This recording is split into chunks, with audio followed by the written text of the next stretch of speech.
I've had my fair share of juicers over the years, and they've usually been bulky, noisy, and to be honest, a complete pain to clean. But Ninja have recently released this, an upgraded version of their cold press juicer, which claims to be none of the things that irritate me about juicers.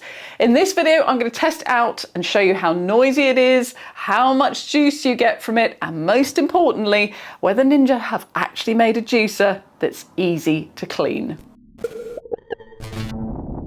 So to begin, this is what you get in the box. First, there's the usual Ninja recipe book with a dozen different recipes to get you started, including energy burst juice with 5 different fruit and a tropical antioxidant juice.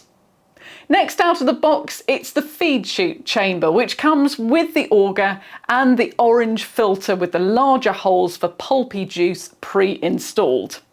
There's also a cleaning brush, which you'll get to see in action later. Then the second filter, which is black and has the smaller holes and is for less pulp. The food tray, which sits at the top of the pulp spout.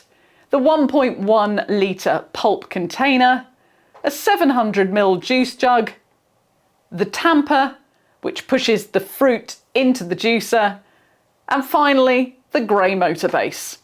To put the juicer together, first add the auger to the feed chute chamber.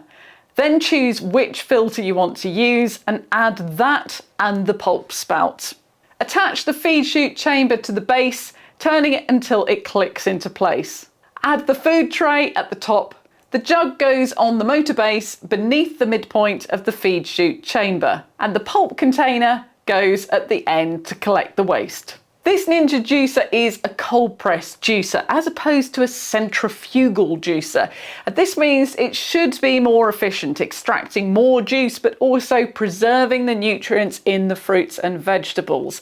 I'll test this theory out a little bit later in the video. Now I'm going to show you what we juiced in a second, but before that, if you're new here, please hit the subscribe button. It won't cost you anything, but it just makes this channel easier for you to find next time when you want to research home appliances. Now let's get on to the juicing part. To get going, you press the start button. Ninja have designed this juicer with an anti-clog filter, but if the feed chute does become blocked, there's a second button that you can press to run the juicer in reverse to clear any blockages. We tried this juicer with a variety of fruit and vegetables, including berries, pomegranate, apples, spinach, carrots, watermelon, pineapple, and oranges. You'll need to remove skin and rinds from fruit like pineapple and orange before you juice them, but you can leave the skin on for fruit like apples and pears. You can't process fruit like bananas and avocados because they just turn to mush. It does say this in the instruction book, but we leapt in before reading the book and discovered the hard way. This juicer also isn't made for processing ice. To give you an idea of how much juice you get in relation to the fruit that you put in, 4 carrots and 2 oranges gave us about 450ml of juice, and 7 small garden apples from our tree combined with a fraction of a pot of pomegranate produced 400ml of juice. Weirdly, we did find a few watermelon pips managed to sneak through the fine filter on one batch of watermelon juice that we made, and we still can't quite work out how that happened. But that aside, the rest of the juice that we created was smooth and delicious. So as I said before, juicers can be pretty noisy, but the motor of this juicer is pretty quiet when running on its own, and when it's juicing soft fruit like oranges or pineapple, it averages in the 60s dB.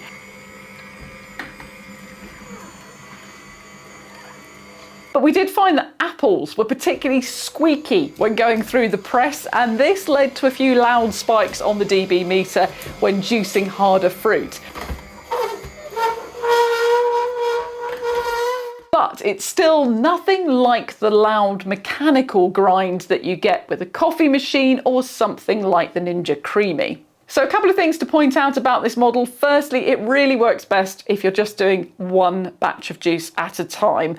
Although it didn't completely seize up, it would benefit from being taken apart and degunged between every jug of juice. Secondly, The feed chute is pretty small, so that means you're going to have to cut the fruit small as well, and it's fiddly when you're adding things like spinach. You have to stuff it down the chute with your fingers.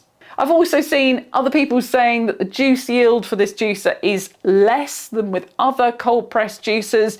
So far, I've only tried centrifugal juicers and this one cold press one, so I can't comment directly on that. But I do intend to do a side-by-side comparison of this with another leading brand at some point. If you've got any suggestions of which one I should compare it against, drop those in the comments.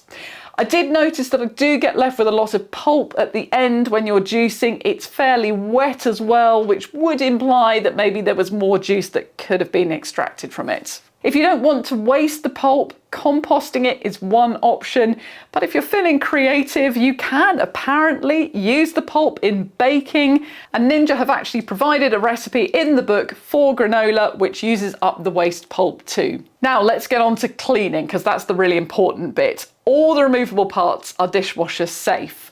But it's easier if you clean the parts straight after using the juicer so that the residue doesn't dry on it. And so in practice, that meant that we mostly washed all of the parts by hand, which is fine, but obviously takes longer.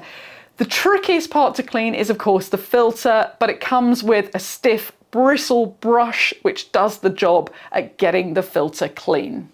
Like all Ninja appliances, this cold press comes with a 2-year guarantee if you register your appliance after purchase. Now, price-wise, this juicer has been up and down in price over the last couple of weeks, so the easiest thing to do is check out the description below, where there is a link which will show you what deals are on at the moment wherever you are watching this in the world. Also, check out my Facebook page, which is where I share deals if I spot them every Friday.